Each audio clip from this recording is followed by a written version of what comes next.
Мына өздеріңізде байқаған шығарсыздар, соңғы мына 10 жылдың ішінде көктемгі су тасқыны жиілеп бара жатыр.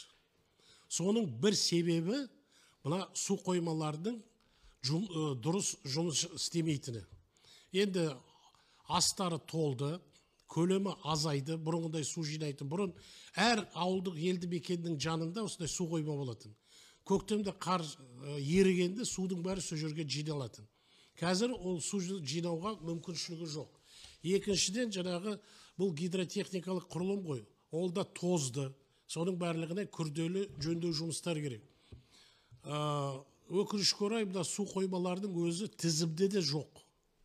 Мен мысалы 2010-11 жыл Қарағандыда әкім орынбасары болып жүргенде осы жұмыспен тікелей айналыстым. Сол кезде бірінші аудан қала әкімдерден ақпарат жинаған кезде жобалап бізде бір 180 су қоймасы бар шығар деді. Содан кейін жоқ, жүйелі түрде